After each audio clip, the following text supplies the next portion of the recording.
พวกกันเตรียมตัวบวชมืออื่นแบบหัดห่มผ้าให้มันเป็นเด้อไปเรื่อยๆนั่นแหละห่มผ้าไปเรื่อยๆมันหน่อยนักหน่อยหนาเด้อคนสิกล้าบวชนี่มันบ่แม่นธรรมดาเด้แต่สิเปรียบแต่ว่าคนบวชเปรียบเทียบคือเขาง่วนี่คนบ่บวชซ้ำขนง่วเด้เนาะ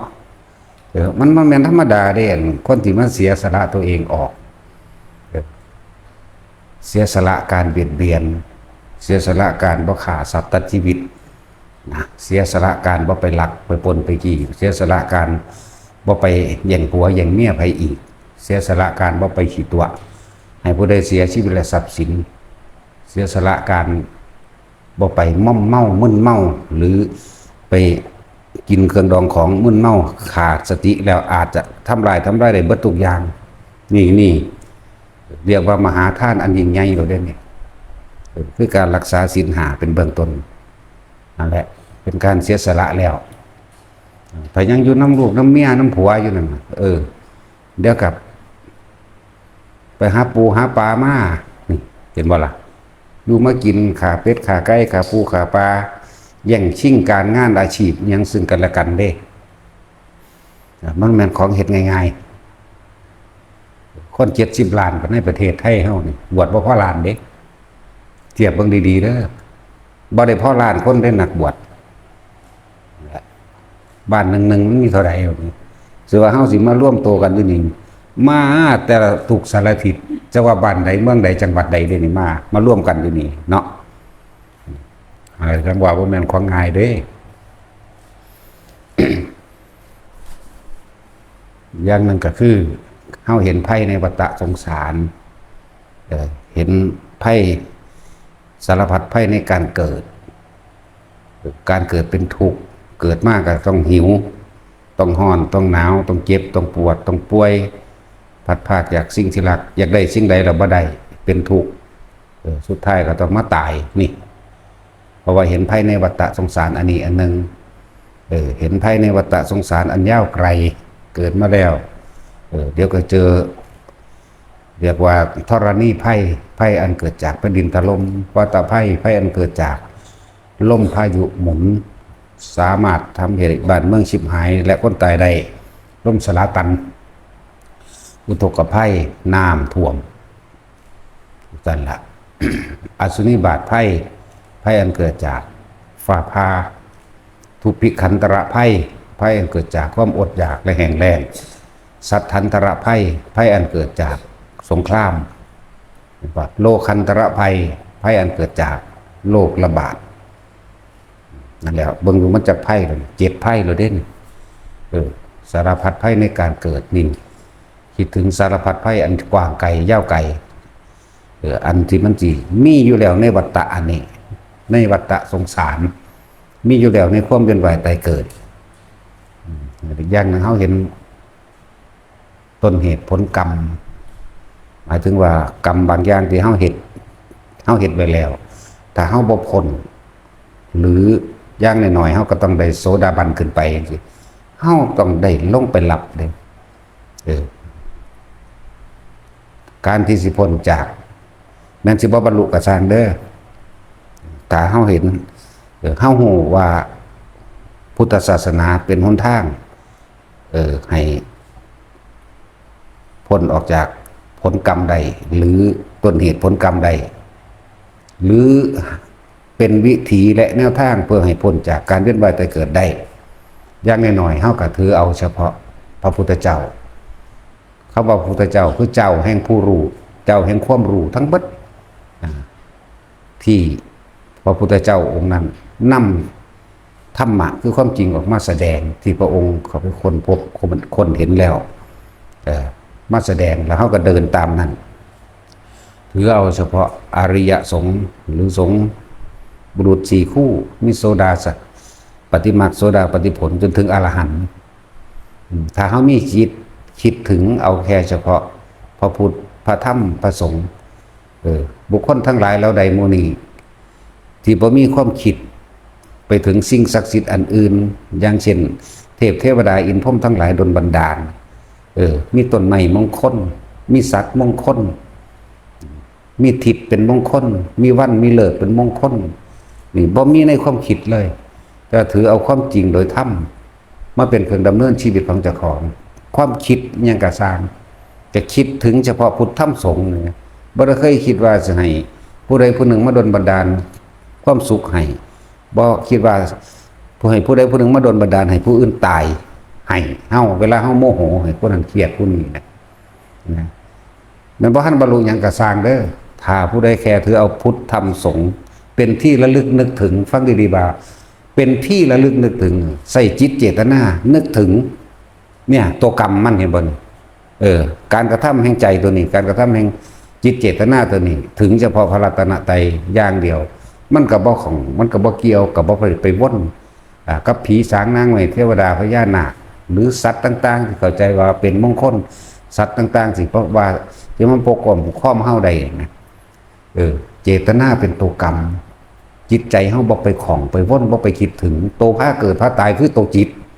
อยากบ่ล่ะทุกอย่างเกิดจากจิตแม้นสิไปเกิดบาดนี้คนที่คิดถึงเฉพาะพุทธธรรมสงฆ์มีมนุษย์และเทวดาเป็นทางไปตอนนั้นเด้นั่นแล้วก็เท่านี้นี่มันก็เริ่มเป็นความเห็นอันถูกต้องตามความเป็นจริงความเห็นผิดก็คือเข้าใจว่ามีผู้ดลบันดาลมีผู้ล้างบาปมีพระเจ้ารับบาปแทนจังซี่แหมความจริงคือเฮาเฮ็ดสิ่งใดไว้ก็ฝังไว้ในความรู้สึกเฮาเองแหละอยู่ในคิดอยู่ในจำของเฮาเองนี่แหละอยู่ในความทรงจำของเฮาเองมันบ่สูญหายไปไหนแต่เฮาเข้าใจความจริงตรงนี้ได้มันก็บ่มีปัญหานั่นแหละถือเอาเฉพาะพุทธธรรมสงฆ์นี่ ถ้าเฮาฝึกหัดปฏิบัติแล้วสงฆ์บัดนี้เลยกลายเป็นเจ้าของเองเด้สงฆ์แหละเลยเป็นตนเป็นที่พึ่งแห่งตนได้บาดนี้เลยเป็นสงฆ์สงเคราะห์ตัวเองนั่นแหละแต่ผู้ใดเห็น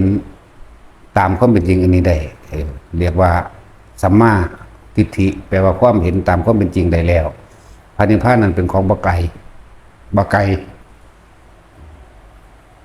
จังว่าทุกคนคิดเบิ่งสารพัดภัยในวัฏสงสารสารพัดภัยในความเวียนว่ายตายเกิดในโลกอันนี้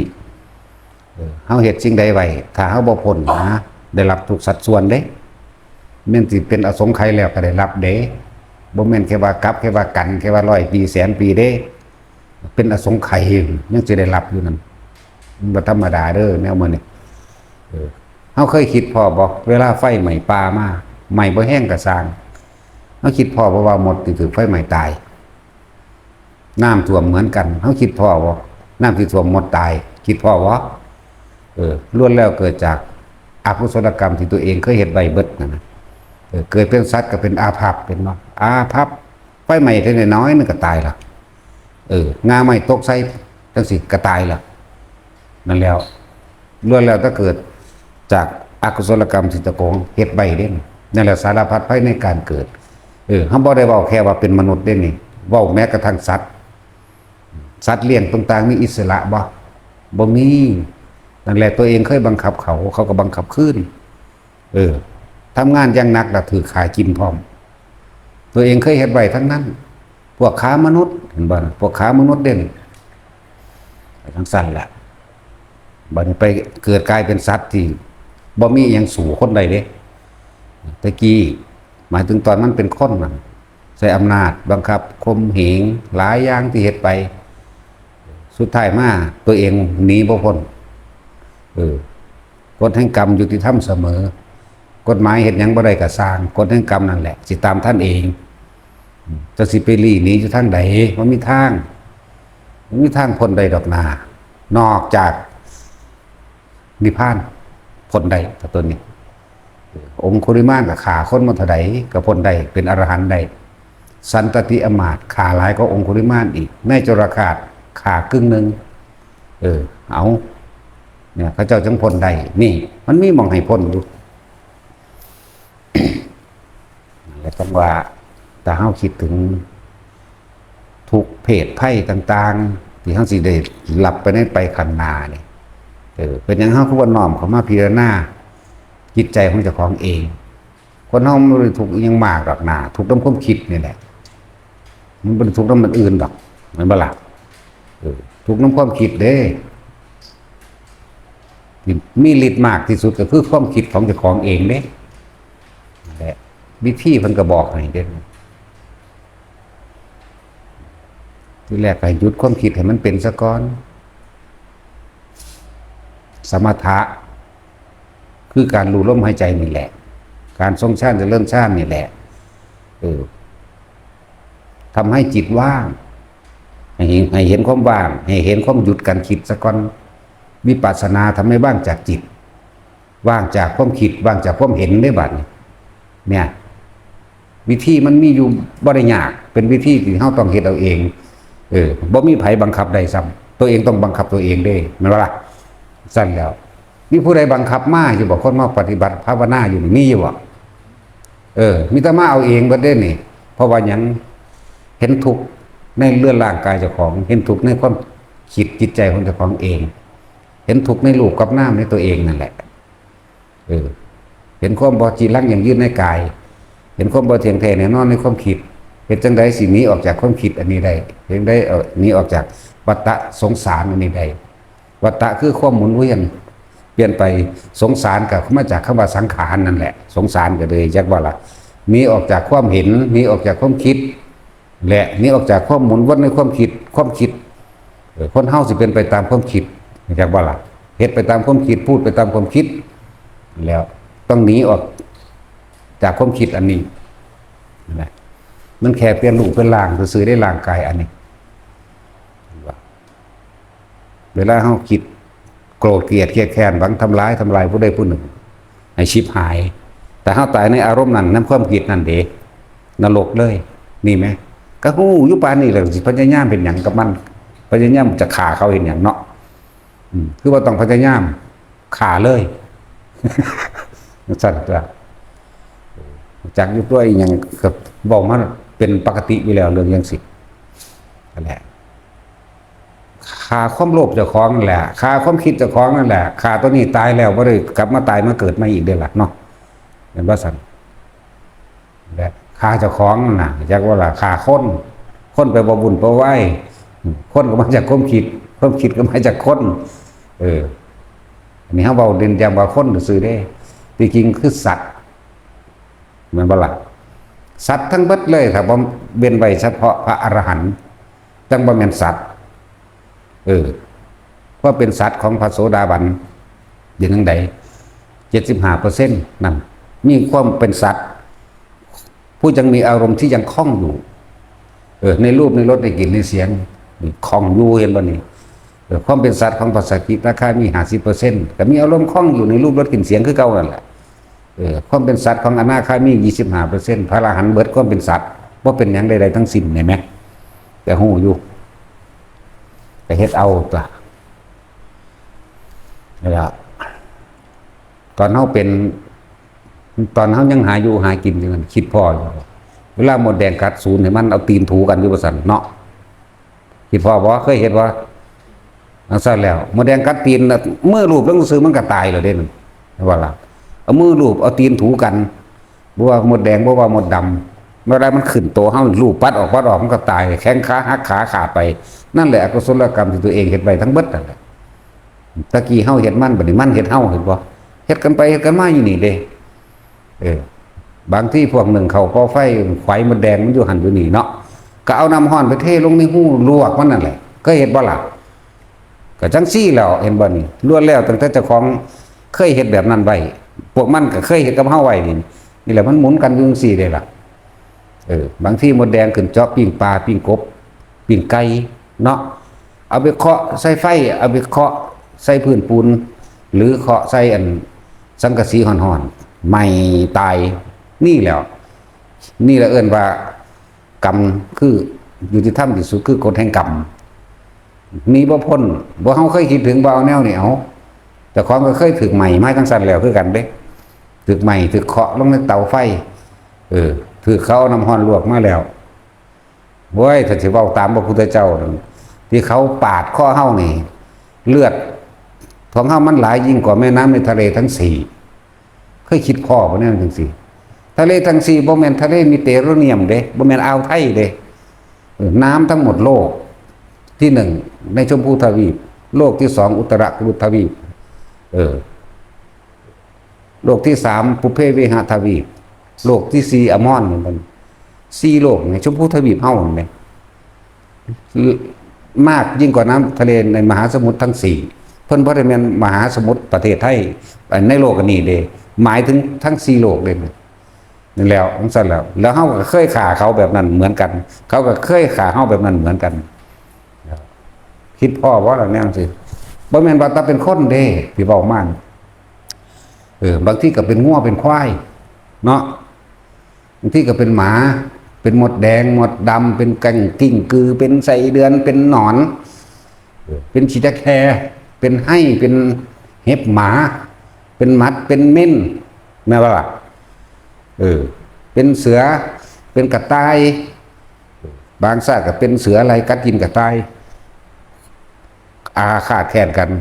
จากกระต่ายกลายมาเป็นเสืออะไรกัดกินกระต่ายขึ้นหมุนอยู่จังซี่ได้ล่ะคนร้ายพวกดอกถ้าสิเว้าอันเรื่องนิทานธรรมบทขากันไปขากันมาถึง7 ชาติมาล่ะทั้งสั้นแล้วนี่แหละเอิ้นว่าสารพัดไพ่นี่การเกิดพร้อมสารพัดไพ่ในความคิดเจ้าของเองนั่นแหละพวกไปหาไส้เบ็ดกบบัดเนาะตีหัวป้วมเหยียดแอบลงเห็นบ่ล่ะพาท้องหน้าอกมันดึงเอาใส่นั่นนี่ออกพวกขาไก่ปาดข้อไก่ห้องอยู่ออกคือเนาะแต่ของก็เคยเป็นไก่คือเขาปาดมาไปแห้งเราเฮาก็เคยปาดมันคือกันแม่นบ่เดี๋ยวจังสั้นแล้วเป็นนกจังซี่เคยขานกบ่เคยยิงนกบ่จักซี่ตาจุ้ยเด้บ่เคยติเคยซื้อมาขาบ่ เคยซื้อมาจากตลาดให้ผู้อื่นขาบ่ก็นั่นราคาจักว่าล่ะมันสั้นตัวนี่แหละกรรมต่อกันเป็นทอดๆจังซี่ล่ะเคยขางัวขาควายบ่ว่าบ่มันบ่เคยซื้อมาขาบ่เคยสั่งเขาบ่เคยสั่งให้เขาขาหมูบ่เคยสั่งเขาขาไก่บ่นั่นแหละขาทั้งสั้นแล้วเขาก็สั่งผู้อื่นขาเฮามาคือกันเฮาก็เคยสั่งเขานี่แหละได้รับทุกสัดส่วนเด้อเคยไปแง่ไข่มดแดงบ่ก็ทั้งสั้นแหละเขาก็พังบ้านพังเฮือนเจ้าคือกันเพราะว่าเฮาไปพังเขาก็พังเฮาขึ้นมาจังซี่นี่เด้มันบ่ไปไหนเด้ทั้งสั้นแล้วพวกผู้หญิงพวกสอนหวกว่านี่เอ้ยมันนับได้บ่ล่ะจักโตล่ะเกิดจังไดมันบ่มีกินเนาะแนวจังซั่นแล้วเขาก็บ่มีกินคือกันเขาก็กินเจ้าก็กินเขาขึ้นไปขึ้นมานี่หัวหอยต้อยหอยงุ้มหอยบัดนี้เนาะคิดว่ามันเจ็บอยู่บ่เดี๋ยวนี้คนคักๆเล่นหอยนั่นก็เลยต้อยคนป๊อกต้อยคนป๊อกอันเป็นน้ำยางขาวๆเลือดมันได้นั่นน่ะแม่นบ่ซั่นจังซั่นแล้วทั้งเที่ยอันขี้เข็บแม่งอดมันแล่นมาเฮาก็เฝ้าหาวิธีตีขามันโลดเนาะแม่นบ่จักมันสิมันมาหากินเดี๋ยวเฮาก็ไปขามันบัดนี้กลับกลายกันไปกันมาขากันไปขากันมานี่มันตันแล้วเวลาไฟใหม่มาคิดว่าใหม่น้ำงาใหม่แห่งพวกเล่นพวกไล่ในหันมีเท่าไหร่เอาเจ้าของก็เคยไปเล่นไปไล่มาคือกันเฮาเคยจูดปลาบัดเปลี่ยนมามันก็จูดปลาคือกันน้ำท่วมมองหันมองนี่หมุนไปตาม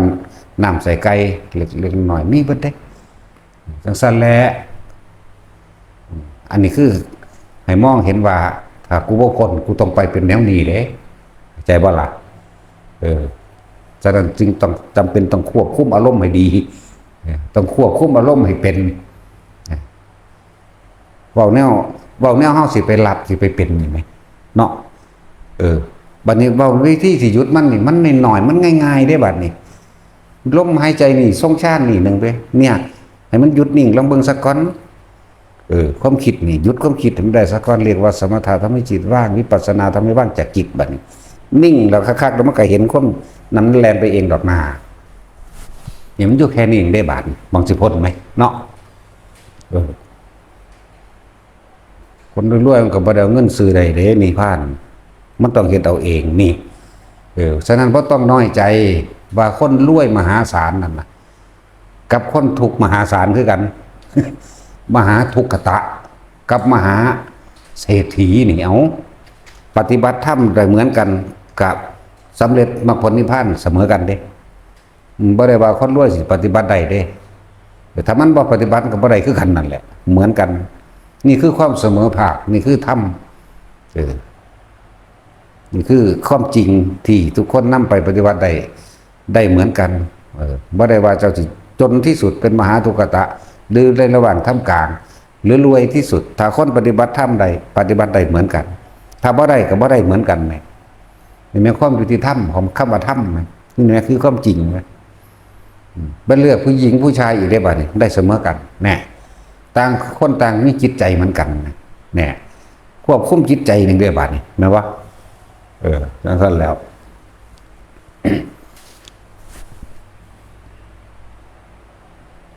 ศาสนาที่สอนให้พ้นได้โดยตนเองมีศาสนาเดียวเท่านั้นแหละมีแต่พุทธศาสนาเท่านั้นแหละนอกนั้นมีแต่ความหวังว่าผู้อื่นสิมาซอยแม่นบ่ล่ะไผสิมาซอยไผได้เวลาปวดหัวปวดแขวมันคือบ่ให้ผู้อื่นซอยสั่นคือบ่ให้ผู้อื่นรองรับว่าให้หรือว่าป่วยจังซี่เนาะให้พระเจ้าป่วยแทนที่ล่ะนี่คือความจริงความเกิดทุกคนเป็นทุกข์เพราะว่าหิวเพราะว่าร้อนเพราะว่าหนาวเนาะทุกข์เพราะว่าเจ็บป่วยได้บัดนี้ปวดหัวปวดแขวมึงสิปฏิเสธว่าบ่ทุกข์บ่เนาะสิปฏิเสธได้อยู่ว่าบ่ทรมานนี่คือความจริงทุกชนชาติทุกศาสนาแต่ว่าอยู่ในถ้ำเดียวกันเด้เอามือจุ่มลงในน้ำห้อนก็ห้อนคือกันเลยล่ะหาว่าคนละเสียงซื่อหางคนก็โอ้ยหางคนก็จักแล้วแต่ผู้ใดสิอุทานขึ้นมาไหมแต่ความรู้สึกห้อนเหมือนกันนี่เนาะบัดนี้บุคคลที่รักตายก็คิดถึงเหมือนกันหรือถึงผู้อื่นฆ่าก็มีความโมโหอาฆาตคือกันเด้ตั้งแต่แล้วบ่ได้เลือกศาสนาเด้ตัวนี้หมาก็ฮ้อนเด้เนาะหรือว่ามันบ่ฮ้อนหมามันก็ห้องเหงงคือกันนั่นแหละคนก็โอ้ยอีแม่มึงเอ้ยเนี่ยแล้วแต่ว่าสิอุทานออกมาเด้มันว่าจังซั่นแหละนี่แหละคือธรรมคือความจริงอยากได้คือกันอยากมีความสุขคือกันเนาะบ่อยากเจ็บอยากไข้อยากป่วยเหมือนกันคนสัตว์ก็เหมือนกันแต่สิเว้าเรื่องสัตว์เสมอกันนั่นแหละหมากับคนก็เสมอกันนั่นแหละเอิ้นว่าสัตว์คือกันเด้เข้าใจบ่ล่ะเวลาเขาด่าไอ้สัตว์นั่นน่ะเขาพูดจริงเด้แม่นบ่สัตว์ถ้าเฮาเป็นอรหันต์แล้วเขาจังพูดบ่จริง เอาความจริงได้นี่สัตว์คือผู้ยึดติดและเกี่ยวข้องในอารมณ์ความรู้สึกในความพอใจมีความปรารถนาในความสุขอันเกิดจากรูปรสกลิ่นเสียงสัมผัสอารมณ์ความรู้สึกยินดีนี่สัตว์เทวดาอินพรหมก็สัตว์เบิดนั่นแหละมันบ่สัตว์เว้นไว้แต่พระอรหันต์ยังว่าอยู่ดังนั้นจะมีความเป็นสัตว์มากน้อยโอ้ยสิเว้าเป็นหยังดอกโสดาสกิทาคาก็ดีเนาะ จักสิอธิบายอหยังกับแนวจังสัตว์ถ้าสำนั่นแหละอย่าลืมเด้อผู้ใดเคยขาหมดไว้เอาน้ำฮ้อนลวกหมดแดงไว้เคาะหมดแดงน้ำปิ้งไก่น้ำปิ้งปลาทูปิ้งกบปิ้งเขียดปิ้งปลาเข็งใส่ไฟเขาก็สิเคาะเจ้าคืนคือกันนั่นแหละผู้ใดไปต้อยก้นหอยไว้ผู้ใดไปทุบหัวกบหัวเขียดหัวปลาไว้เขาก็สิทุบเจ้าคืนคือกันนั่นแหละเวียนกันไปเพี้ยนกันมาอยู่นี่แหละนั่นแหละใช่แล้วไผเคยใส่เบ็ดใส่เศษเดือนไว้ก็สิได้พลิกสื่อเขาใส่ขึ้นคือกันแล้วโหมันถึงเป็นตะยานครับ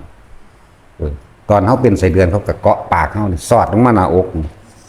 ทิ่มลงไปในน้ำก็เสือกเป็นน้ำห่อนๆน้ำแสบๆปลาบักไงเป็นตะยานอย่างแล่นมาสวบมันดิ้นหนีลูกดัก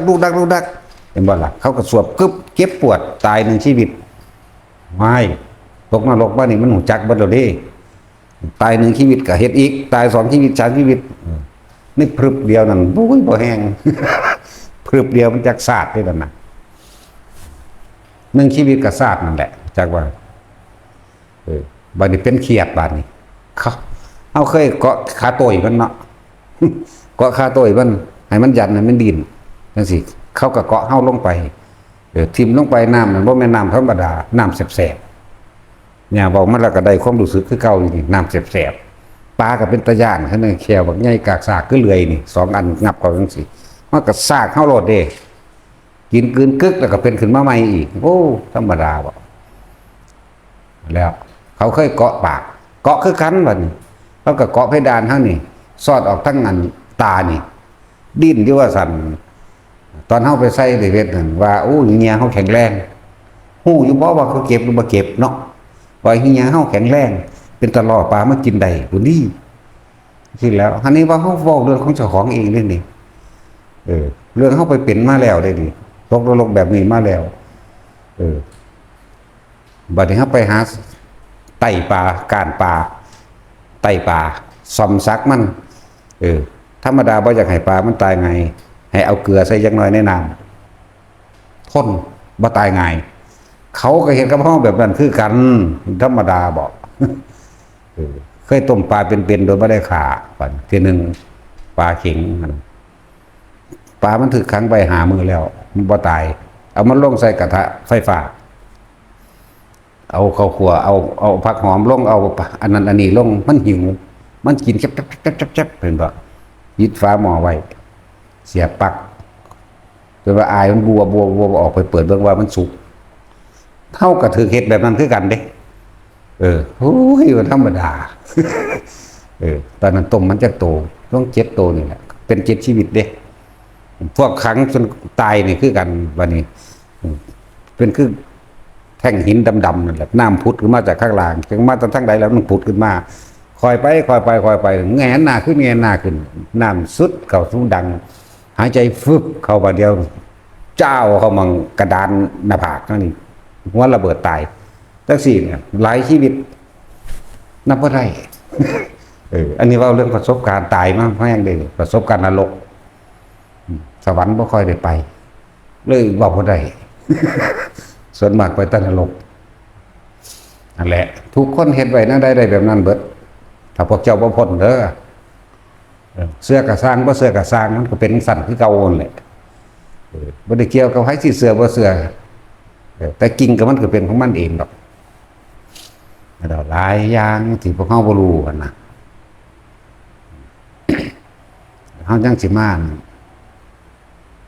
งมง่ายสร้างผู้นั้นฮักผู้นี้อยู่วะเนาะ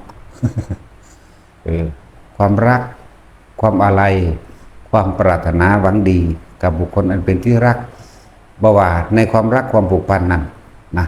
จะอยู่ในฐานะใดก็ตามล้วนแล้วแต่เป็นสาเหตุให้ความทุกข์และความเกิดด้วยกันทั้งนั้นความเกลียดความอาฆาตความแค้นหวังทำร้ายและทำลายให้ผู้อื่นให้ผู้ใดผู้หนึ่งที่เราเกลียดเสียชีวิตและทรัพย์สินล้วนแล้วแต่เป็นสาเหตุแห่งความทุกข์และความเกิดด้วยกันทั้งนั้นแม่นว่าเอาทั้งรักทั้งเกลียดเกิดด้วยกันทั้งหมดเป็นจังใดล่ะอันนั้นสิว่าเกิดก็ต้องบ่หักไผตัวเนาะ เพราะความรักมันมาคู่ความเกลียดเลยแล้วความเกลียดมันก็มาจากความรักสั้นแหละความรักความอะไรให้เฮ็ดให้สัตว์ทั้งหลายเวียนว่ายตายเกิดมากที่สุดเนาะพี่จังเว้าแล้วพวกเจ้าเด็ดเดียวแท่นบ่พวกเจ้าอุ้มลูกน้อยอยู่8-9 เดือนนี่พอดีข้านตุกๆปักๆไปนี่เนาะเข้าไปปีนึงก็ย่างเขาโยกแค่เยะจริงพุ่นจริงพี่อุ้มมันมาใส่นั่นไว้เอาตีนมันมาใส่ข้างกัดตีนมันอมตีนมันใหญ่ไปน้ำขามันอีนิ่งสวงมันเนาะเอามันก็เอามือมันหยุมปากหยุมนั่นหยุมนี่มันบ่ตบก็เอาว่าตบเอาเองเนาะนิ่งสวงแต่มันหัวอีแอกเพิ่นก็หัวซื่ออื่นคือกันเด้พอดีรถทิพไปนิพพานมาปุ๊บพวกเจ้าสิทิ่มมันได้บ่ขนาดนั้นเด้มันบ่ได้แม่นจูงกันไปเบิดครอบครัวเด้ ขนาดนั้นเด้จิตใจต้องโหดเหี้ยมอยากบ่ เด็ดเดียวนั่นแหละต้องโหดเหี้ยมเด็ดเดียวเด็ดขาดเด้คนพวกนี้จังสิไปได้ สิมาโอเอากันไปอยู่หั่นนั้นโอ้ยมันก็ไปเกิดร่วมกันนั่นแหละ คิดเบิ่งหม่องตะของสิไปรับนี่ละเว้ยเนาะนี่นะสารพัดภัยในการเกิดเนี่ยในภัยทั้งหลายที่ว่ามานี่ไหมเรียกว่าสารพัดภัยในการเกิดในอันอย่างละทุพพิขันตรภัยยังสิไหมนี่ไหมภัยต่างๆมันเกิดจากธรรมชาติก็ว่าแต่ธรรมชาติเจ้าของก็สร้างไว้เนาะ เป็นความจริงธรรมะคือความจริงชาติเป็นการเกิดไม่จักบ่ความจริงทั้งหลายตัวเองนะเป็นผู้ทำให้มันเกิดขึ้นธรรมชาติจึงบอกว่ามันมีกฎแห่งกรรมบ่ได้กฎแห่งกรรมโดยธรรมชาติบ่มีผู้ใดมาคิดปรุงแต่งบ่มีผู้ใดมาแก้ให้ได้ตัวเองต้องเฮ็ดเองตัวเองเกิดเองต้องแก้เอาเองเด้สั้นแล้วความจริงก็คือผัวกับเมียเจ้าสิฮักกันปานใดเดี๋ยวนี้จับมือกลุ่มกันเป็นยังไงเจ้าอันนั้นอันนี้บ่บัดสิซักแต่ก็ซักดึดๆๆเขาตายคือเก่านั่นแหละเอาตายแทนกันได้บ่ล่ะบ่ได้นี่คือธรรมชาติความจริงเนาะ นี่คือความจริงอันนี้บ่ได้เกิดมาตายคักๆเรื่อยไปก็เลยสัตว์มันก็บ่ได้มีศาสนาเด้มันก็เจ็บไข้ได้ป่วยก็ตายคือกันล่ะเนาะแต่บ่แน่เด้ดีบ่ดีมันก็มีคือกันนั่นแหละ สัตว์ก็มีคือกันเด้แต่เฮาบ่รู้นำมันซื่อนั่นแหละเฮาบ่รู้ภาษามันบ่เวลางัวควายหรือหมูโดดออกจากโรงฆ่าสัตว์แล่นเข้าวัดเด้นั่นแล้วจังซั่นแล้วยังแล่นเข้าวัดได้เพียงแต่ว่าอารมณ์ชั่ววูบบางอย่างของเขาที่ได้เกิดเป็นสัตว์แต่ว่าในสำนึกแต่มันมีจิตใต้สำนึกมันมีแล่นไปอยู่ในวัดกรรมเกี่ยวข้องกันก็ได้ไปไทยกันมาเนาะจังซั่นแล้วก็ไทยกันมาเลี้ยงไว้เดี๋ยวก็เจ้าบุญช่วยเจ้าบุญชุ่มนั่นบ่ซั่นตั้งชื่อมันบุญเหลือบุญหลายก็ว่าไป ทั้งสั้นแล้วนั่นแหละมันเป็นตาประมาทจังว่ามันเป็นตาไปคิดเรื่องอย่างอื่นๆหลายอย่างอยู่บอกเนาะแต่จุ้ยบวชรถหน้าเจ้าขับอยู่บ้านนี้ มินิจักรลานโอ้ยสาเด็กหน่อยเกิดมาว่านมินิตั้ง4 ล้าน หาจังใดให้มันเป็นหนี้เนาะแท็กซี่ก็คือกันหาเงินจังใดหาให้มันเป็นหนี้ปานนั้นว่าหาเงิน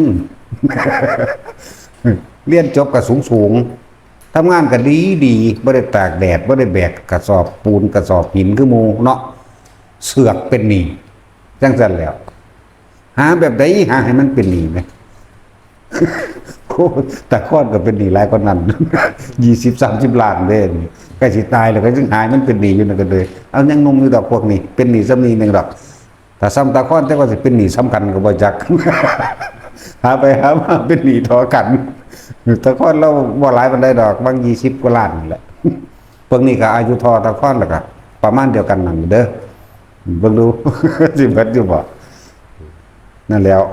สุยาคำใดก็ว่าได้บ่มีหนี้จักบาทคนบ่มีสมองพวกนี้มีสมองหลายพวก หาแต่หนี้นั่นแหละเพราะว่าเฮาบ่ได้ฟังธรรมตะกี้เนาะถ้าเฮาฟังตะกี้เฮาก็สิบ่ทะเยอทะยานปานนี้ดอกถ้าเฮาได้ฟังธรรมเฮาเข้าใจหน้าก็มีกูก็เฮ็ดหน้าเฮ็ดเขาคือหมู่ชาวบ้าน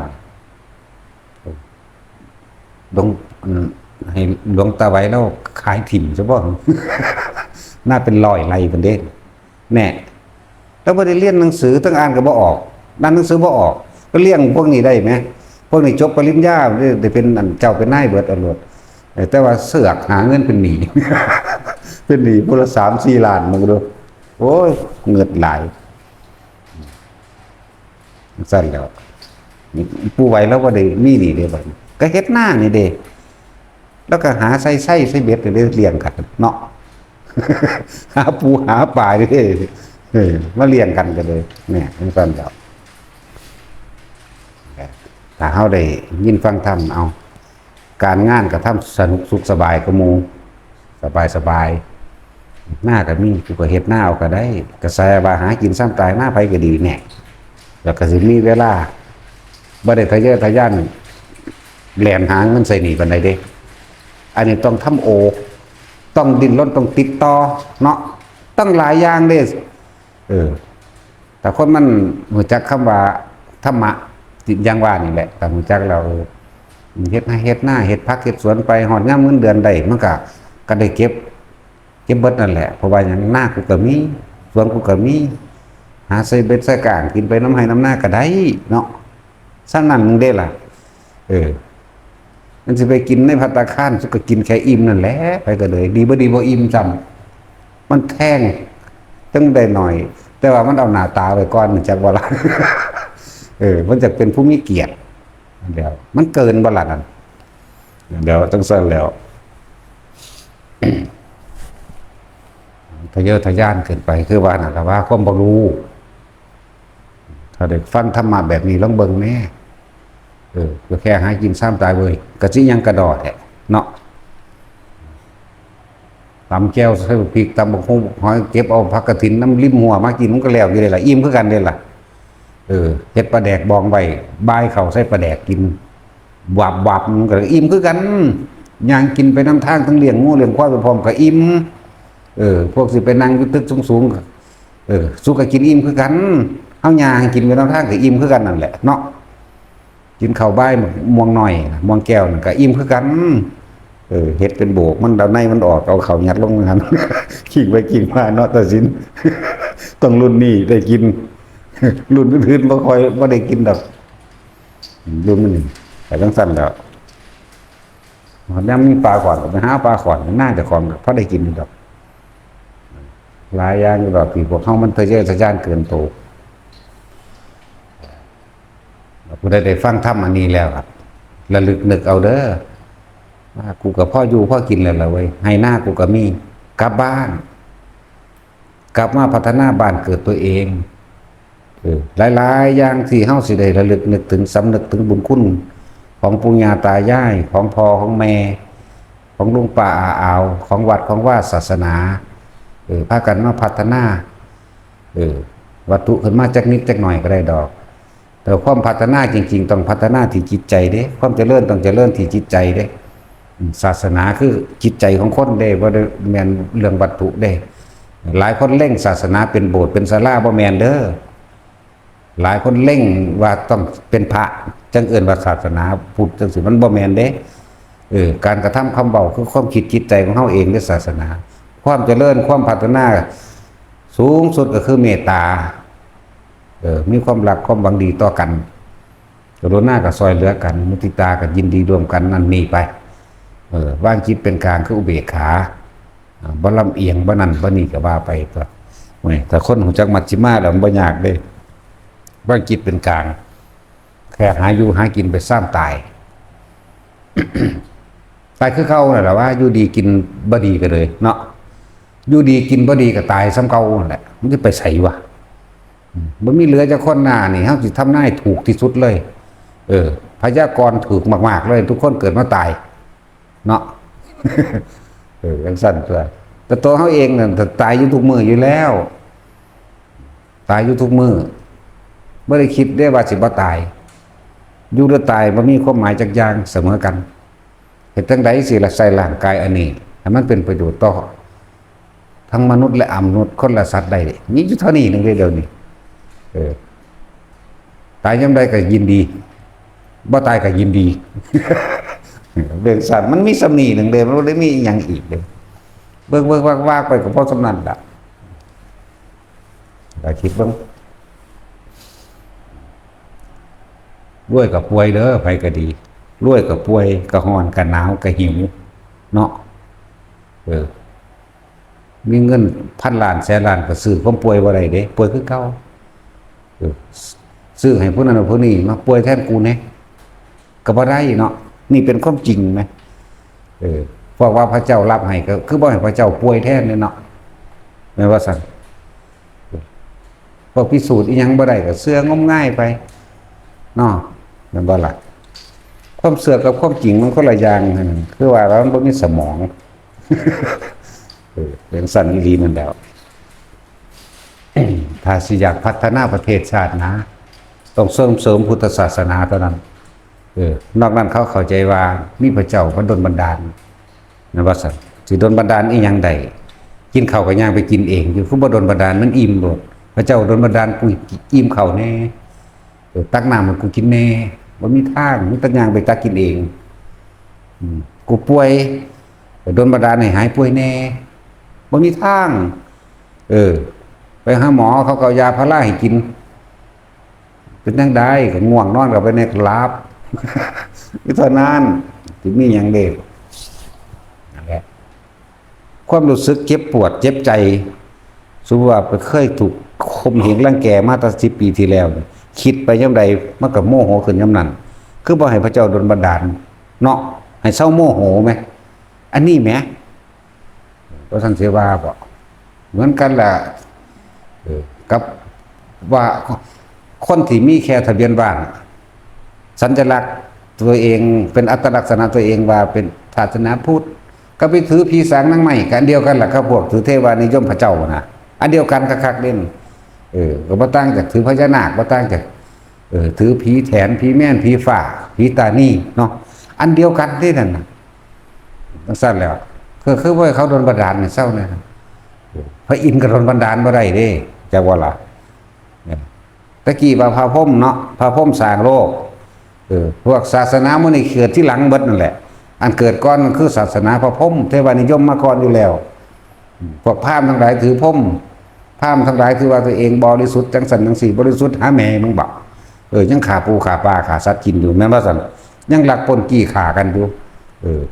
ว่าเจ้าของนั่นเป็นเกิดจากพรหมเป็นผู้บริสุทธิ์นั่นเห็นบ่อันพวกเรานี่แต่งขึ้นมาข่มเหงกันเบิดนั่นแหละแต่งขึ้นมาเพื่อสิข่มเหงผู้อื่นนั่นแหละนั่นแหละคือความหลงผิดพระพุทธเจ้าอุบัติขึ้นมาแล้วมันเป็นตนาเสียดายเด้อพวกเฮาแต่เฮาบ่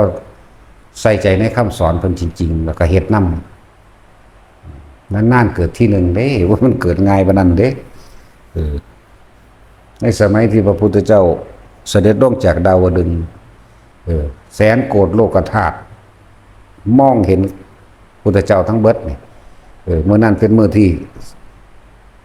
โลกของนรกนั้นโลกมนุษย์นี่เทวโลกนี่มองเห็นกันเบิดแล้วก็เทวดาทั้งหลายอีกอื่นแสนโกฏโลกธาตุสามารถเดี๋ยวเห็นกันเบิดคนที่บ่ปรารถนาเป็นพระพุทธเจ้าบ่มีจักคนแม้ที่สุดแม้กระทั่งมดแดงเห็นนี่ก็ปรารถนาเป็นพระพุทธเจ้าเห็นความอัศจรรย์เห็นความยิ่งใหญ่แต่ว่าใน90ล้านโกฏอันนั้นล้านโกฏฟังดีสิสำเร็จได้เพียงหนึ่งก็ยังยากมันบ่ธรรมดาเด้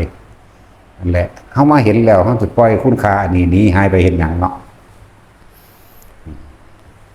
ตะกี้เฮาเว้าหน่อยเด้90แสนโกฏเด้เฮาบอกใหม่เว้าตามนี้โลด90แสนล้านโกฏสิเสียทำได้1หรือ2นี่อู้ยยังยากจังบ่ว่าท่านสิว่าอสงไขยบ่อสงไขยคิดเบิ่งแน่พระพุทธโคดมเอาให้ยังพอดีนี่20 40 80เบิ่งดูนั่นน่ะจังซั่นตัวนับบ่ได้เด้ไม่อาจสามารถรวมกันได้เด้นั่นน่ะคำว่าอสงไขยบ่อาจสามารถเอามาร่วมนับได้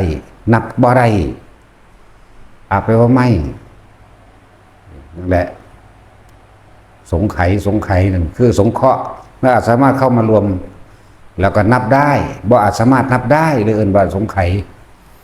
เสร็จแล้วปรารถนาบักลายเนาะมดแดงคนมันจะไฟใหม่ถิ่มอยู่ทั้งใดแล้วบาดนี้เนาะแม่นบ่ซั่นบางทีเขาก็จูดปลาไฟใหม่ตายไปศูนย์ให้คนไปลงนรกไปศูนย์ให้คนลงนรกไปแม่นบ่เป็นมดแดงมดดำมดหยังแน่แหละถูกไฟใหม่ปลามาถ้าลังเทื่อเขาก็บ่ได้ตั้งใจว่าสิเหยียบเขาแล่นหยอกกันแต่เขาก็ไปเหยียบมดดำมดแดงตายนั่นแหละกรรมเจ้าได้รับแม่นบ่เฮาบ่ฮู้เมื่อซ้ำว่าเฮาไปเหยียบมันตายเนาะนั่นแหละเอาโทษกับไผบ่ได้เด้บัดนี้เพราะเขาบ่มีเจตนาเรียกว่าล่ะเอาโทษบ่ได้เด้กรรมที่บ่ได้เจตนาก็สิลืมเด้อว่ามันบ่ให้ผลให้คือเก่าพวกเจ้าเคยเหยียบน้ำบ่มีผู้ใดตั้งใจเหยียบน้ำบ่ บ่มีมันก็เหยียบกันนั่นแหละกรรมมันเกิดจากบ่ได้เจตนาเรียกว่าหาโจทย์บ่ได้จักว่าล่ะ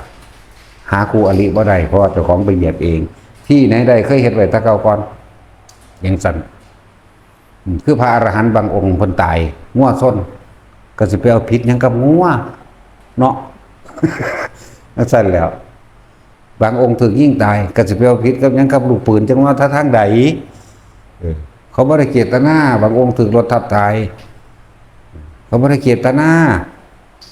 อันนั้นแหละคือสิ่งที่ตัวเองเคยทำเอาไว้เหมือนกันเด้นั่นแหละบ่มีคู่กรณีเด้เนาะ บางองค์ก็ถือกันยังด่าพูดโลนมาแต่ทั้งเทิงใส่หัวตายซ้ำก็มีเด้นี่เขาว่าได้เจตนาบ่มีคู่กรณีนี่คือกรรมที่เคยเห็นไว้เอาพระโมคคัลลามีฤทธิ์หลายคือกันตัวก็จังถือเขาขาตายเนาะ อย่างสั้นแล้วหลายองค์ก็ได้ล่ะเพราะโคติกาก็ยังปาดข้อเจ้าของเอง ตายแล้วก็บริวารที่เคยทำมารวมกันนี่เห็นบ่ขนาดบรรลุแล้ว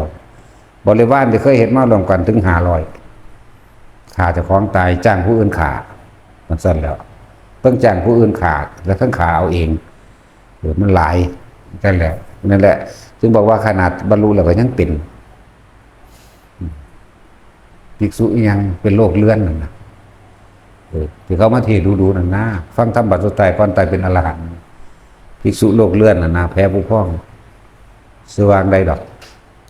ชื่ออะไรจะบอกสุปพุทธะมีอีกผู้หนึ่งก็มีอยู่มีอีกผู้หนึ่งเป็นโรคเป็นตุ่มใหญ่ๆนั่นนะ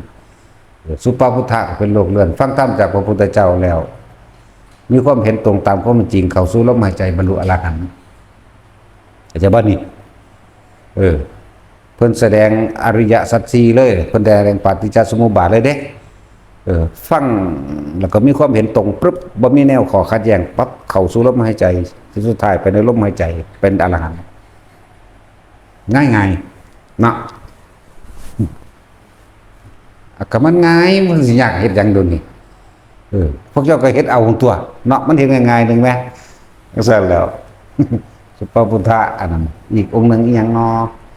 โอ้ยมันหลายอยู่ดอกพวกฟังธรรมก่อนตายแล้วบรรลุอรหันต์อีพ่อใหญ่สุโธทนะหมู่นี่ก็แม่นเบิดตัวฆ่าคนบักหลายตัวนี่พวกสักกยะทิฏฐิหรือแค้นสักกยะจักว่าฮู้จักบ่สักกยะแปลว่าหยังผู้มีมานะทิฏฐิสูงด้วยสักกยะนั่นน่ะผู้บ่ยอมให้ไผผู้บ่ลงไผผู้เข้าใจว่าตัวเองยิ่งใหญ่เด่นคำว่าสักกยะนั่นสักกยะทิฏฐิคักๆนี่แล้วนั่นแล้วพระพุทธเจ้าลดมานะทิฏฐิลดสักกยะทิฏฐิด้วยตัวเองออกมานี่เพิ่นเฮ็ดให้เบิ่งมันก็สากเมืองเลยซื้อเมืองมานะพวกสักกยะนี่พวกเจ้าคิดเจ้าแค้นพวกมีมานะทิฏฐิเด้ทั้งนั้นแล้วมันฆ่าคนหลายเด้นั่นน่ะเพิ่นให้ทุโทษนะกันเลยเขาไปหาหลบเอาเนาะเลยเข้าใจว่าตัวเองนี่ยิ่งใหญ่กูบ่ลงไผว่ะย่านพระเจ้าพันเศียรคือเก่าแหละ เป็นเมืองขึ้นของเขาแต่ว่ายังมีความเย่อหยิ่งจองหองอยู่เด้นั่นแล้วว่าท่านสิบาบ่คำว่าสักกยะกรุงกบิลพัสล้วนแต่มีแต่คนที่มีอัตตาตัวตนแข็งกล้าและเอิ้นสักกยะผู้มี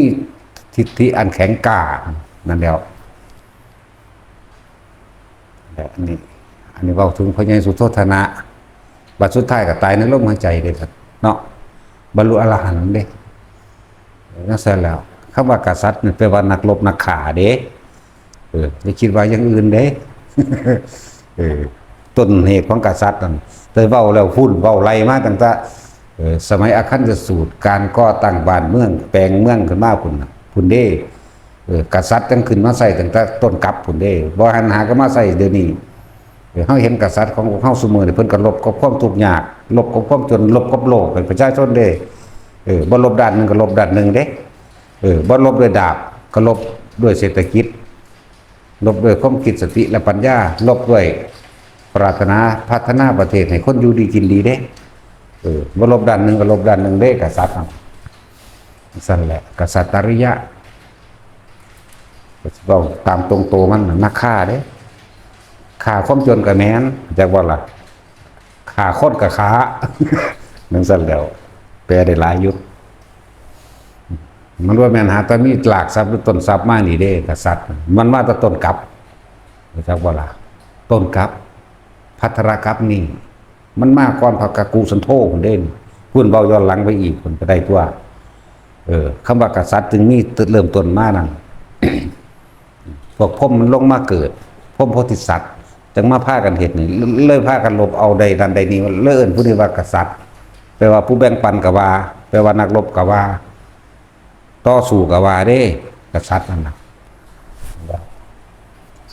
เขาแต่งตั้งให้เป็นคนยุติธรรมกับว่าแหละก็เราไปยังดอกว่าเขาสมีหนึ่ง พอแล้วก็ไปย้ำกันน้ำบาดน้ำกันหรือเขา เป็นบ่ให้เห็นไพ่ในความเชื่อถ้าเฮาสิได้เวียนไปถ้าเฮายังคิดแล้วก็เกิดอารมณ์ใดเฮายังต้องเวียนไว้แต่เกิดจากวันนี้ความคิดที่บ่มีอารมณ์แต่ว่าต้องมีตัวรู้สึกตัวหรือตัวรู้บ่เกิดแต่ความคิดมีอารมณ์ไม่รู้คือหลงเกิดได้ยังสั้นแล้วบอกสำนวนว่าหารนั้นคือเขาบอกอะไรสมถะทำให้จิตว่างเนาะวิปัสสนาทำให้ว่างจากจิตเข้าใจว่านี่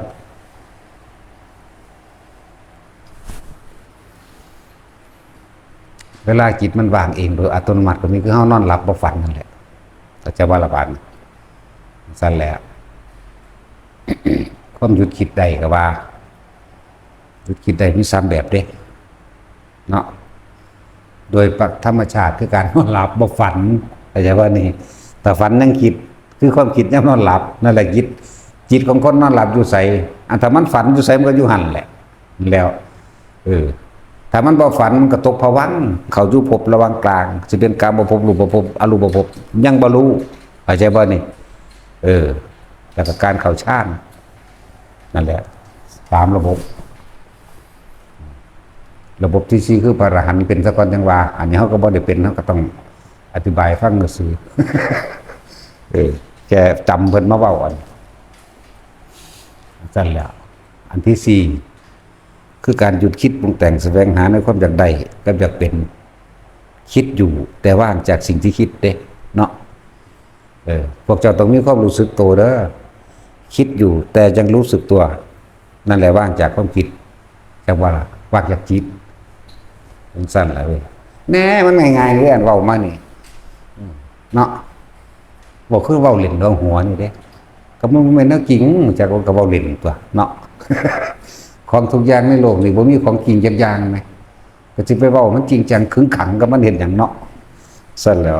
นอกจากด่าคนเด้อจังขึงขัง โดยเฉพาะด่าตัดสินก็เล่าหูหนวกมันต้องห้องใส่นะถ้าเว้าธรรมดาบ่ยินทั้งเถดึงสากเอาคนเด้ ธรรมดาบ่ดึงสากเอาเด้จังยินปานนั้นยังหาอยู่ โอ้ยอันถ้าแวบอีกทีมอเตอร์ไซค์บ่เซาได้ บ่ได้ห้องใส่จักเด็ดเสียวหางตาก็งวกสิบักแกล้งโลด ธรรมดาบ่เฮ้ยสำนักก็จะเบิ่งข้าวดากมันยังเหี่ยวใส่บอลอยู่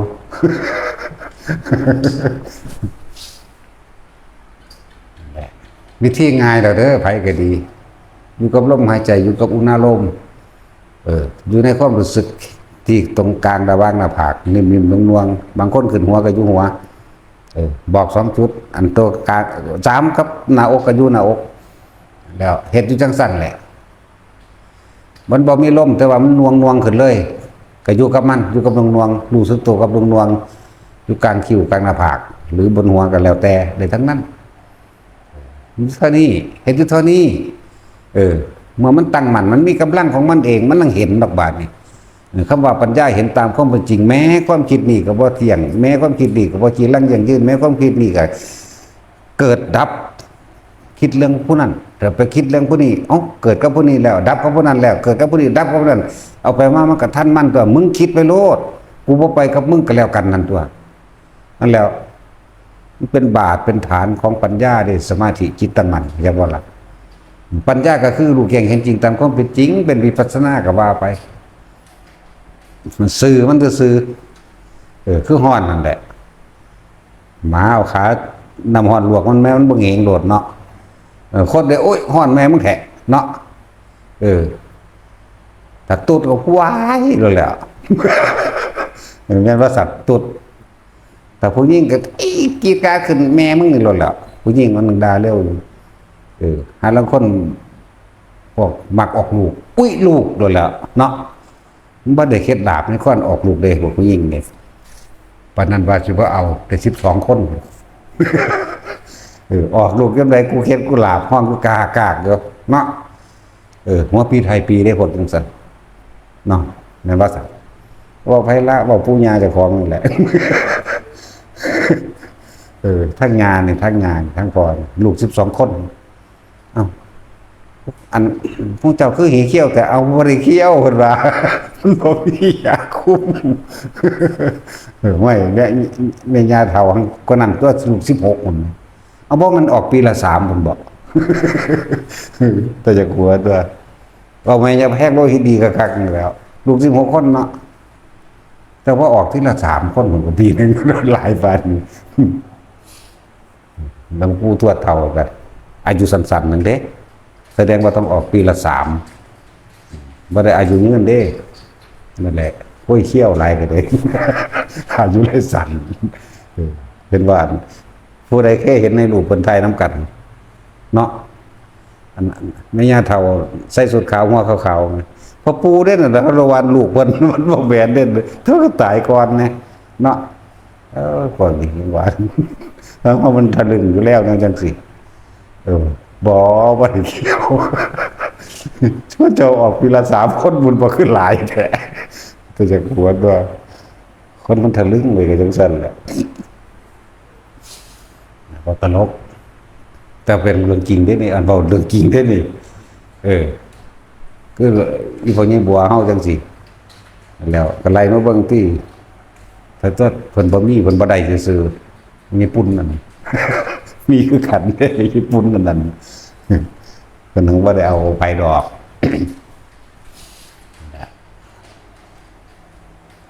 คิดออกแล้วบ่ว่าวิธีฝึกหัดปฏิบัติตัวเองมันง่ายๆนึงเด้พยายามนึกถึงลมเข้าออกถ้าผู้เป็นแล้วก็มันบ่ได้นึกถึงหอดลมคือมันบ่นึกถึงหยังเลยความรู้สึกสิเกิดเลยนี่คือมันว่างแล้วเด้ต่อมาความคิดสิพุทธขึ้นเองดอกว่านี่อันนั้นอันนี้พุทธแต่ว่าเขาจะไหลไปน้ำมันเท่านั้นเองอย่านำไปคิดน้ำมันปล่อยมันคิดแต่ความรู้สึกตัวดีนี่แหละวิธีมั้ยโอ้ยสอนซุมื้อผู้ใดมากก็ฝึกด้านเก่าได้ให้ฝึกอันใหม่บ่เป็นผู้ใดมากนั่นแหละก็ให้ได้ตัวนี้กลับไปได้ตัวนี้กลับไปเป็นเครื่องอยู่ได้แต่อานิสงส์ของมันก็มีต่างมากมายเนาะโรคภัยไข้เจ็บนะพวกโรคไมเกรนนะอาทิตย์นึงเท่านั้นหายแต่เฮ็ดเป็นแล้วนั่นเฮ็ดเก่งแล้วจังหานาทีทั้งดีแล้วเฮ็ดแค่ครั้งละ5นาทีอย่างต่อเนื่อง 3-4 มื้อเท่านั้นหายโลดนี่อันรู้สึกงงๆอยู่นี่กับลมได้หามื้อหายบ่เพิ่ง7มื้อดอกแค่ให้เฮ็ดมื้อละ5นาทีมันบ่ตายดอกสำนั้นเนาะปัดนั่งกันบ่พื้นกันแหมบ่วิมันคือยังฮอดบ่เก็บหลังเก็บเอวเนาะจัดคือจะเป็นหยังนั่นแหละโรคภัยไข้เจ็บก็หายโรคกรรมต่างๆอันเป็น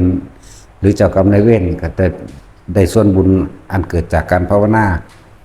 หรือญาติต่างๆญาติสนิทมิตรสหายต่างๆอันเกิดจากการมื้อนี้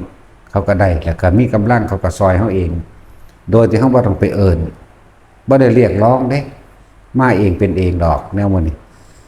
เวลาฉุกเฉินเกิดขึ้นปึ๊บนั่นสิ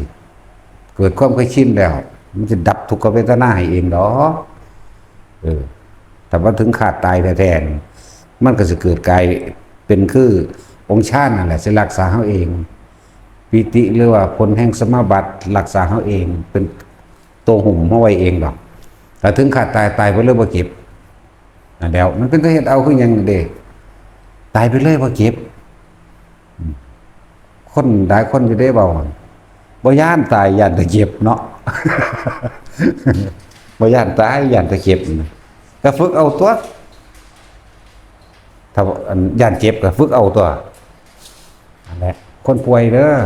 พวกเจ้าเฮ็ดหยังบ่ได้แล้ว ฟังธรรมผู้เฝ้าคนป่วยก็เอาธรรมะอันนี่แหละไปเปิดองค์ใดก็ได้เอาไปเปิดเถอะ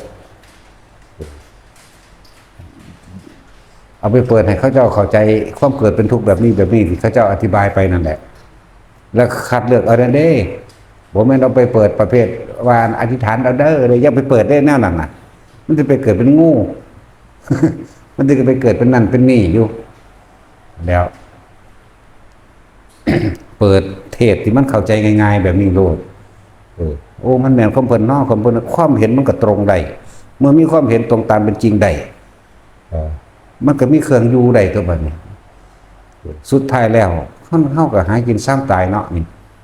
หามามากมายเพียงใดเงินทองมีมากมายเพียงใดก็บ่อาจสามารถซื้อความเจ็บไข้ได้ป่วยได้เนาะบ่สามารถซื้อบุคคลที่รักที่มันพัดภาคบ่ได้บ่อาจสามารถซื้ออดีตและเวลาขึ้นมาได้เนาะนี่ไล่ไปที่สุดท้ายแล้วมันก็ตายมาเสมอกันนี่จนก็ตายรวยก็ตายเบิดเนี่ยมันไปเฮ็ดหยังบ่ได้แล้วก็คิดตรงได้ตัวมันคำว่าคิดตรงคือตรงจากที่เฮาเทศนี่ตรงกับความจริงนี่ตรงกับความเป็นจริงแล้วมันก็ดิ้นมันก็จิตใจมันก็เศร้าดิ้นรนกัดแกว่งเรื่องหาผู้นั้นหาผู้นี้ห่วงนั้นห่วงนี้ก็เศร้าหั่นตัวเมื่อมันเศร้าอยู่มันก็นิ่งเมื่อมันนิ่งแล้วมันก็เป็นการส่งชาติเจริญชาติไปเองตัวบัดนี้และ ฟังธรรมความตายเนี่ยได้อรหันต์ก็มีได้อนาคาก็มีเด้อเป็นแต่เอาไปฟังเป็นแต่เอาไปฟังบ่แม่นว่าบัดสิตายกูยังฟังดอกเด้อมันบ่แม่นเด้มันบ่ได้บอกเจ้าเด้อเฮาฟังไว้แต่เดี๋ยวนี้เฮ็ดไปแต่เดี๋ยวนี้ฝึกไปแต่เดี๋ยวนี้สิบ่ดีกว่าบ่เนาะให้มันชินแต่เดี๋ยวนี้ก็เฮ็ดจังได๋มันก็หนีตายบ่ได้ดอกนาเห็นบ่นั่นเขาตายล้วนแล้วแต่กรรมที่ตัวเองเฮ็ดไว้เบิดนั่นแหละพวกนั้นจักว่าล่ะตึกถล่มแผ่นดินถล่มนั่นน่ะพวกเกี่ยวกับน้ำคลื่นสึนามิตายจังซี่ก็พวกไปเฮ็ดสัตว์ทั้งหลายจมน้ำตายเฮ็ดคนตายจมน้ำตายเฮ็ดสัตว์ตายได้นั่นน่ะเคยร่วมสมรู้ร่วมคิดซึ่งกันและกันโดยจิตเจตนามันก็ไปตายร่วมกันเป็นกองๆนั่นน่ะพวกเคยไปหาต่อสู้สงครามก็สงครามกันเพิ่นบ่ล่ะอยู่ซั่นล่ะคือยูเครนคือรัสเซียคืออีหยังแน่ล่ะประเทศทั้งพุ่นละ บ่จื้อซื้อมันฮามาดฮาเมดอิหยังงั้นน่ะนั่นแล้วจังซั่นแล้วพวกนี้บ่มีผู้ใดฆ่าก็ตายบัดนี้เนี่ยประมาณนี้เนาะแผ่นดินถล่มเอาเองได้ล่ะซั่นแล้วเวลากรรมมันให้ผลบ่ตายนำกันพวกนึงก็มาตายอยู่ในประเทศอันนี้เนาะเขาร่วมกันเบิดนั่นแหละแล้วสุดท้ายก็ตายรวยก็ตายจนก็ตายบอกโลกนี้ขาดศีลธรรมขาดความเข้าใจอย่างตั้งแต่แห่งความจริงของชีวิตขาดธรรมนี่เองต่อสู่กันสงครามในประเทศเห็นแบบแผ่นดินมันแยกให้เบิ่งปันกันซะที่แบบมันแยกให้เรานั้นเนาะจังบ่ได้สู่กันปันกันซะสู่มันแยกให้แล้วนั่นตายผู้นึงเอาฟังนี่ผู้นึงเอาฟังนี่เศร้าสู่กันบ่มีผู้ใดฆ่าก็ตายเห็นบ่เลือกคำว่าหนุ่มสาวบ่เลือกคำว่าเด็กน้อยบ่เลือกคำว่าเฒ่าแก่บ่เลือกเลยเด้ความตายนี่ก็เกิดมาตายเนาะ จังซั่นแล้วแต่ว่าก่อนที่สิตายนี่นะมันสำคัญพวกเจ้าว่างเป็นหรือยังมันจังซั่นแล้วเฮ็ดให้มันเป็นเห็นมันได้ตัวโลกสอนให้จำธรรมสอนให้ลืมเด้อว่างให้มันเป็นโลกสอนให้จำจดจำจิตเกิดเวียนว่ายในวัฏสงสารแต่ว่าธรรมสอนให้ลืมบ่ต้องไปคิดถึงหยังว่างจากสิ่งที่มีอยู่นั่นแหละเฮ็ดไปเถอะบ่มีผู้ใดฆ่าก็ยังตายเด็กน้อยๆบ่ทันได้เกิดอยู่ในท้องก็ตายเนาะคนท้องก็ตายเด้ คนบ่ท้องก็ตายบ่เลือกหนุ่มสาวหยังก็สร้างเถอะเรียนสูงก็ตายเนาะ เลี้ยนต่ำก็ตายบ่ได้เลี้ยนเลยก็ตายทั้งสั้นแล้วบ่มีไผฆ่าก็ตายบ่บาดฆ่ากันเองอยู่แท้ๆเนี่ยเอาจักฝ่าย2ฝ่าย3ฝ่ายเนาะมันนั่นตายหลายธรรมชาติได้ข่าวเองเห็นว่าตายแรงบักหลายๆทีเดียวโลดมันบ่2-3 พันไปแล้วบ่พูดแล้วทั้งสั้นแล้ววันนี้พวกตายลักษณะนั้นลงไปทรมานต่อเด้พูดเด้ยากนักหนาเด้คนสิไปส่งชาติในลักษณะนั้นมีแต่ญาณตายกับมีแต่จักรอดได้นั่นนี่บ่ได้คิดถึงความตายเด้ถ้าเฮาจึงว่าฝึกตายก่อนตายเอาไว้นี่ถ้ามันตายจากความเป็นตายจากความอยากได้อยากดีอย่างนี้อยากเป็นนั่นเอง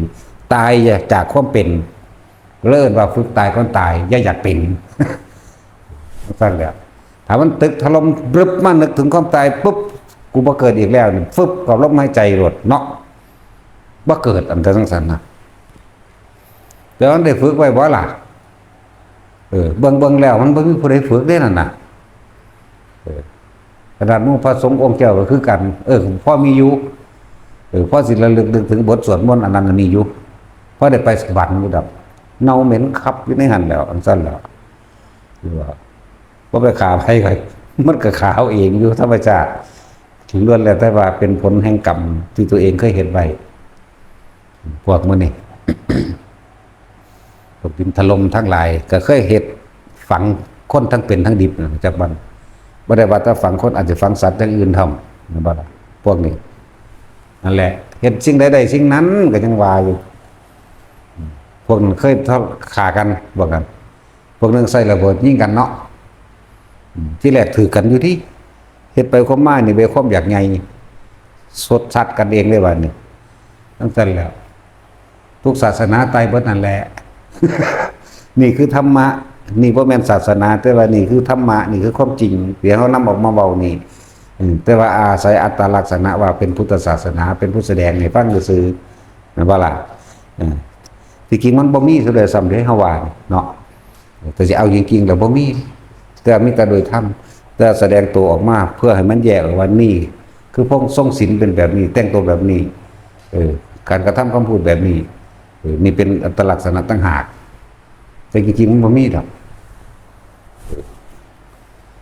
เป็นแต่ฟังเข้าใจยากเนาะเข้าใจเยอะดอกคนพวกมาฟังดูๆนั่นพวกว่าฟังมันจังบ่รู้จักโคตรแมงยังดอกเนาะบ่จักสร้างแมงเลย เป็นตะสั่งก็ยังไงเด้บ่ได้สั่งกินสิดังรอดบ่ได้เครียดหลายก็ผูกคอตายเนาะมันบ่ผูกมันก็ตายอยู่ไหม มันบ่ผูกมันก็ตายสั่นแหละว่าพวกเฮาเฮ็ดอะไรก็ตายอยู่แล้วหรือจะสิตายมาเกิดนำกันอีกอยู่บ่เนาะต้องใจเด็ดเดียวขนาดนั้นเด้อเฮ็ดหยังเหมือนกันกับอุ้มลูกน้อยนั่นแหละเอามันมาอุ้มเล่นเอาตีนมันมาถูข้างถูหยังเนาะ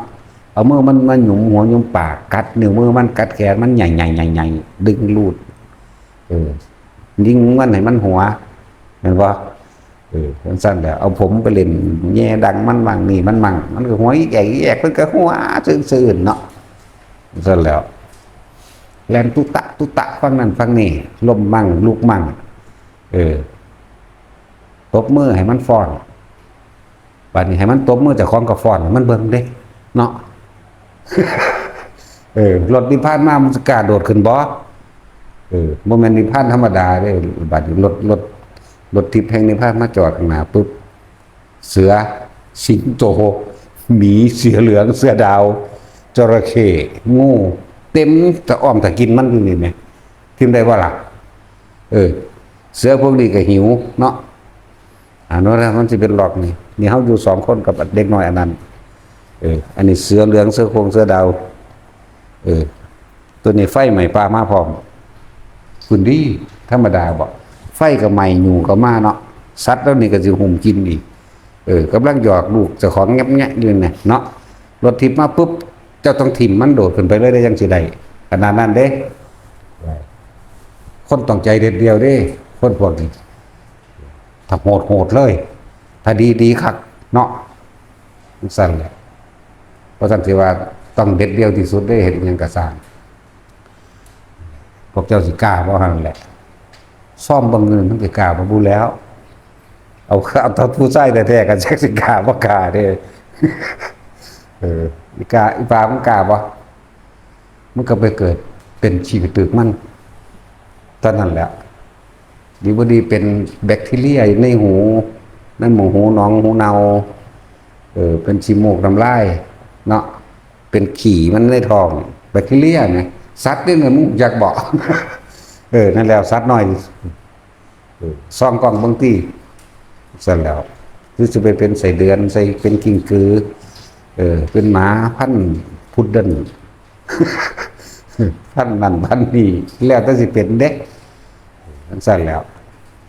เอาผู้ชายแต่ตัดสินนี่เอากล้าจะบอกนั่นทิมได้บ่แล้วซาดแล้วก็หลานนั่นเอาใส่ข้อไว้ไปกรีดยางพร้อมทั้งเบาน้ำมันทั้งจับสั้นเบิ่ง มันก็ดึงผมเพราะมันลิกๆทั้งเด็กแกดอยู่จริงๆแล้วจัดดีๆเด้อแต่ตั้งแต่กำมันไว้อยู่เด่นขนาดนั้นแล้วมันสั้นเลยต้องเด็ดเดียวที่สุดนั่นแหละจึงสิเป็นไปได้ ต้องโซเป็นโซตายจังว่าอันโซเป็นนี่บ่ค่อยมีว่ามีแต่โซตายโลดต้องโซตายนั่นแหละเหมือนพระบัก